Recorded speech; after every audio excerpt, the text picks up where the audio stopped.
Welcome to In the Shop, Mike Lashbrook, Part 2.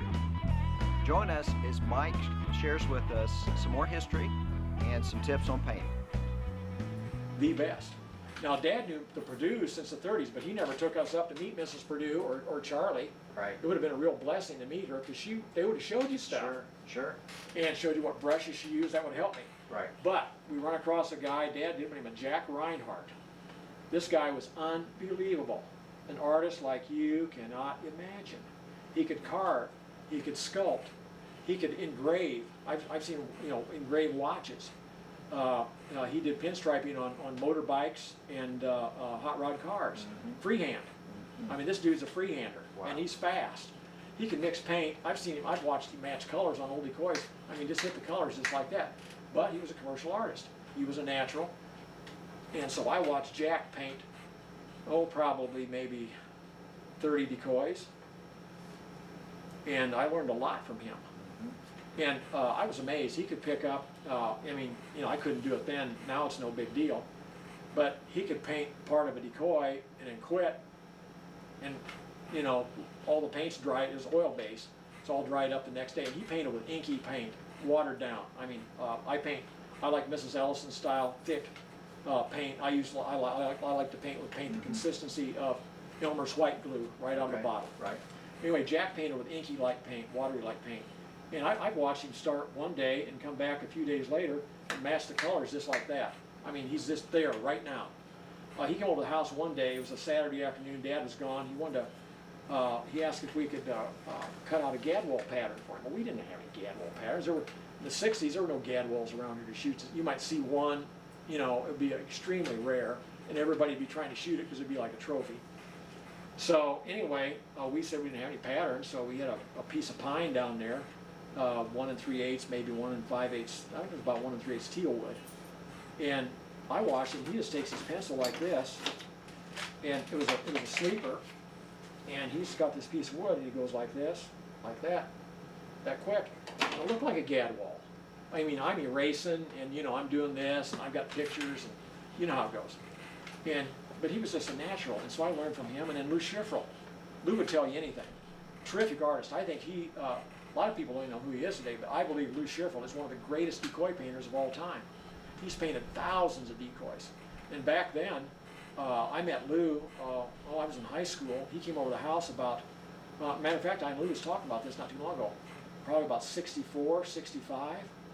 And at that time, he was repainting for all the big collectors.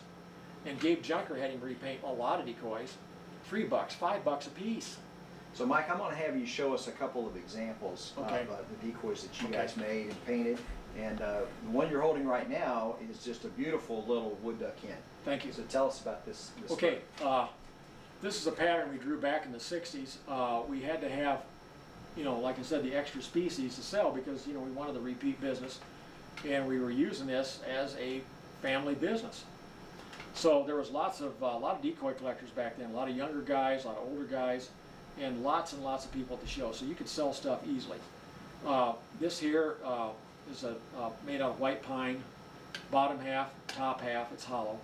And then of course the head is attached with a, I like to use a large diameter screw, no less than 1/4 inch, but 3/8 is nice. Never use dowel rods at all. It's a little too much hassle to handle, I think. And then the bill carving is a little more than what Dad did. When Dad would carve the bills, he would just put this incise between the bill and the head, maybe nostrils, and that was about it. Dad always used glass eyes, except in a few rare occasions. Tack eyes or no eyes, depends on where the money was at. Right. But this one here, I learned this basic paint job from Mr. Lew Schiphol. Like I said, I think he's about the best of the best. I learned from Jack Reinhardt. He had an Audubon Waterbird guide. Matter of fact, it's the same one Jack used. It's the same one he brought over the house back in the 60s to work out of. Lew Schiphol worked out of that book. And I was going to buy one. You can buy them in the bookstores. And it was all, I think, Richard Hogue, or maybe it's pronounced Huff. He was the artist. Okay. And he did terrific paint jobs. And this wood duck paint job is in that book. Okay, so when you mentioned a couple of brushes. Yeah, so filbert. Do you have a filbert? Yeah, let me get some glasses on because without these, everything here is a blur. Let's see. Now these I have a brush treatment on. Here's one. Okay, and these are rounded versus the flats. And I paint with the, and you see how my hand shake, but I can, you can work around that. So I use these flats a lot with these filberts. All you do is you got your duck and you load this with paint. And hold 1 second. You want to? Okay, we're gonna let Pat zoom in here just a little bit. Okay, I'll try not to move this. No, so I've got a paint rag on my lap, or I just might use my pants because I've got paint pants. They're nasty. They got paint all over. So I'm going to work off my paint palette, this lid off of a gallon can, and I'm going to load up with paint.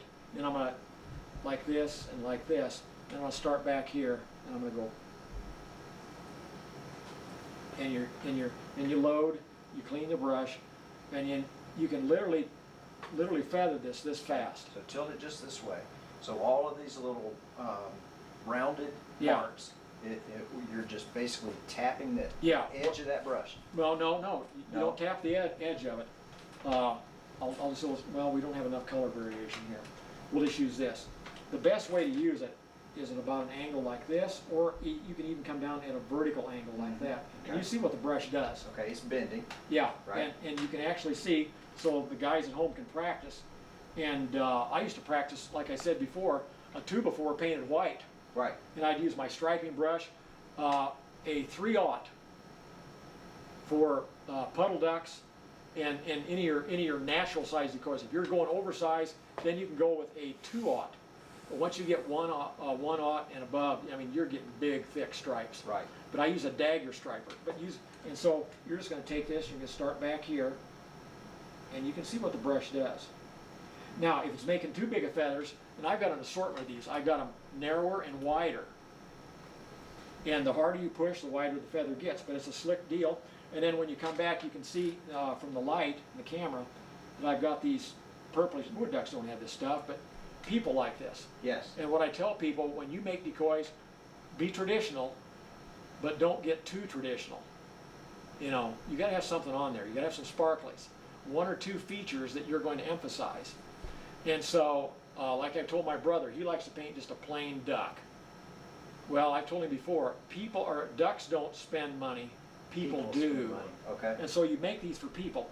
So on this here, now this is a hog bristle filbert.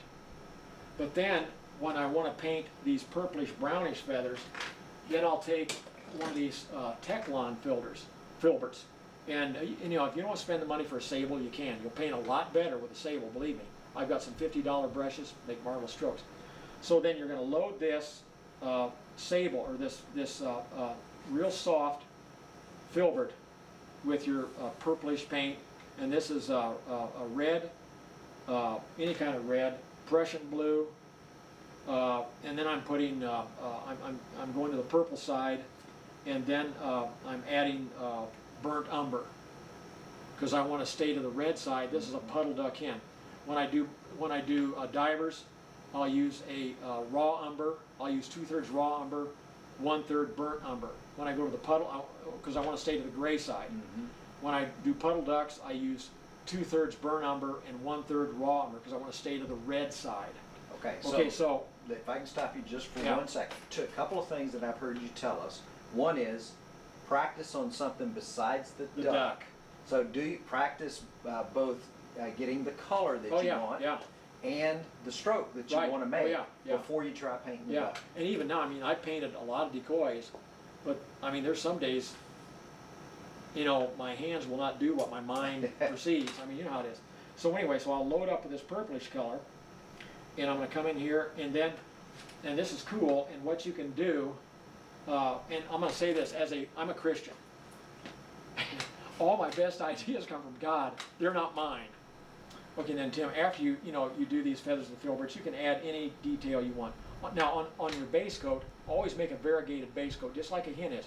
You can go with 2-color or 3-color, and you can see how and I'll use these bristle brushes, and I'll just pat color in here. I'll start with the base color. This is the base color, this dark color back here, and you can work it however you want. Now on these wings, I'm gonna use this dark color, and then I'm gonna come back. I'll just load the brush with white, and I'll make a white streak there, just like that. And then I'll work the brush out and on these rags, and then I'll hit the top edge and the bottom edge. It's blended out that quick. On the speculums, you got on this woody hen, you got your Prussian blue, and I'm coming in with this dark color, just this real dark. And then you can see where I've taken a number 2 round, and I just take white and I mix it with some Prussian blue, and I'll take that number 2 round, and I'll load the brush, and I'll take and I'll drag it. This would be better. I'll drag it across the paint rag. Well, I'll turn it as I drag it to get any blobs of paint off the tip of that brush. I don't want any blobs on the tip. And I'm going to go here. I'm going to go 1, 2, 3. Now I'll probably have to reload. And again, wipe it off. 4, 5, 6. And I may come in with some other little shadows afterwards. And then immediately, I'm going to clean this brush out, dip it in black, and I'm going to take and I'm going to put a black one here. I'm not going this fast either, by the way, too. And this brush has a treatment in it, that's why it's not springing back. I don't think I have any here that don't have a treatment on it. And then I'm going to paint these in about this speed here. And then on the forward edge of the speculum, it's just 1, 2, 3, 4, 5, that quick. And then you might want to wait a couple hours, and you can come back and put this white in. You get a little bit of blending. The blending looks cool, I think. Oh yeah, absolutely. It's up to each individual. Even here on the sides, this was done early on, and this is done with the filbert brush, 2 different sizes. You can see the dimensions. And I'll come in here. I've got my variegated base color on, and you can see all the colors I'm throwing in here. Actually, this is the white is what it started with, and then I just start with my flat. I'm just coming in here, and this is wet. And I'm coming here and I'm just putting in color and doing all kinds of things. Now, one thing that you had told me before is that by going with a lighter base coat, it really makes these upper layers pop out. They really pop, because then you get the variegation. You get them, naturally, birds have what they call cryptic coloration. You got 3 colors. You got a dark, you got a light, and you got an intermediate. Mm-hmm. And when you paint wet on wet, you start with the light, or you can start with the dark. But in this case, it's a hen, so light belly. We're going to start with the light, and then we're going to add our other 2 colors. We're going to have the dark, and we're going to have the intermediate. We've got the cryptic coloration, just like God made them. And then I'm going to come back here. It's still wet, and this brush is, it's a little too big to make this little stroke here. So, you're going to have to feel it out. You're going to have to paint with the edge. So edge, a little bit wider, a little bit wider. Now I'm pushing harder. Then I come back, and I can use a smaller filbert, or I can paint with the edge of this. You can do real well with the edge of a brush or with the flat of a brush. It's just how you educate yourself at it. And bang, bang, bang, bang, bang. I mean, just that quick. And same way down here. This should take about, not counting mixing colors, about maybe, you ought to be able to do this in less than 10 minutes. But the flecks on the head, you can do this dry, or you can do it wet on wet. Makes no difference. And you just take, and you don't have to have a small brush. What I have done, this is a real stiff bristle. This is a Dick Blick, one of their Scholastic brushes, or their economy. And if you wreck it, big deal. You're not out but a buck or so. And it's a round, so it comes to a point. And what I do, I take an X-Acto knife or real sharp scissors, and I'll cut it off blunt. And then you can come in here, and you can actually just begin to decorate this, and just move this paint around. And if you goof it up, wipe it off, do it over again. In the same way around the eye of the can, around the orbitals. I've got paint spilled all over these. I never even saw that. And again, like on this Barnhart, let me grab this Barnhart Bluebell. Yeah, that's a good one. Now to me, these are my favorite of all bluebill decoys. This Barnhart was just fantastic. And he was making decoys in the 1800s. But this hen, see, this is just all painted wet on wet. And you can see dark, it looks like dark feathers in between the white, or light feathers in between the dark. But it's all done wet on wet. And all I've done is take and pat down here. They're little chisel, just very fine. They're narrow margins of paint.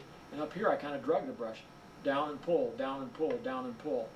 And just do what you want. And then on here I blended it out to the back a little bit. Some people may like it, some may not. I painted this bluebill hen. I made several of these. My plan was to hunt with them, but it never happened. I gave these to my wife. And this one, the neck broke off. And so I decided to make a little short head, a little short neck.